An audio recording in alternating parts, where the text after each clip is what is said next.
और तीसरा कांड है अरण्य कांड। अरण्य का मतलब होता है जंगल। जब भगवान 14 वर्ष के वनवास के लिए जंगल गए तब वहां तुलसीदास जी लिखते हैं अरण्य कांड। और चौथा कांड है किष्किंधा कांड। किष्किंधा पर्वत पर भगवान श्री रामचंद्र जी की मित्रता सुग्रीव से हुई, इसलिए किष्किंधा कांड। परंतु ये पांचवा कांड सुंदर कांड। बैठ जा भाई, बैठ जा। यहाँ पर सुंदर कांड क्यों लिखा है भाई साहब? जबकि 80% लंका यहाँ लगी है, सारी लंका जला दी हनुमान जी ने। तो अग्निकांड लिख सकते थे ना, पर सुंदरकांड क्यों लिखा?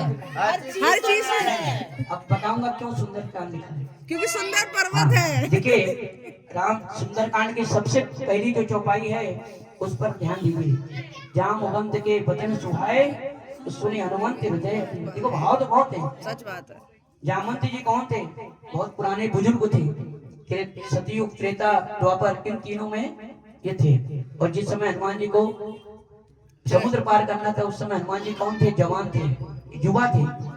तो जामवंत के जब वचन को हनुमान जी ने सुना, सुने हनुमंत हृदय मानी बड़ी प्रसन्नता हुई। कहने का तात्पर्य यह है, जिस घर में जिस परिवार में बड़ों की बात को माना जाएगा, बड़ों की बातों को सुना जाएगा, उस घर में हमेशा सुंदर सुंदर रहेगा। उन्हें तो उसके बाद कौन सा कांड आता है? लंका कांड। लंका कांड। तो देखो एक भाव, हंसने की बात नहीं, दूसरा भाव देखिए, बिना विचारे जो करे सो पाछे पछताए, वो काम बिगाड़े अपनो जग में होता था। हनुमान जी जब लंका में गए तो जो भी कार्य किया सोच विचार कर किया।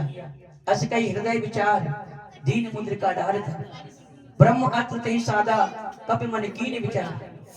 तो जो भी कार्य किया सोच विचार कर किया, इसलिए सुंदर कांड में विचार शब्द 13 बार आया।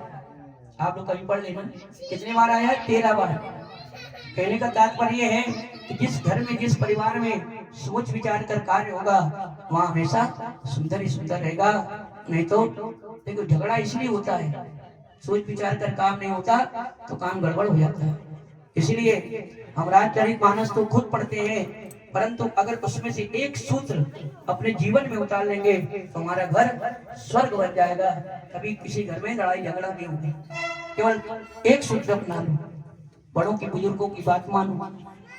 प्रातः काल उठ के रघुनाथा नावे मात पिता गुरु माता। बताओ कौन कौन अपने माता पिता के चरण छूता है? बता, हाथ उठाओ, कोई छूता है? गुड मॉर्निंग जैसे कृष्ण होता है।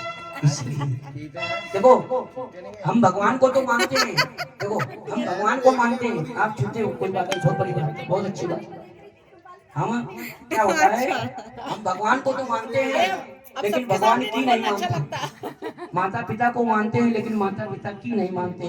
जिस दिन भगवान की मानना शुरू करोगे तो माता पिता की मानना शुरू करोगे, उस दिन आपका घर जीवन स्वर्ग बन जाएगा। बोलिए हनुमान जी महाराज की। और तो खूब सुंदर कांड पढ़ते रहो, खूब करवाते रहो, कोई लाभ नहीं। एक सूत्र श्री गुरु चरण सरोज रज निज मन मुख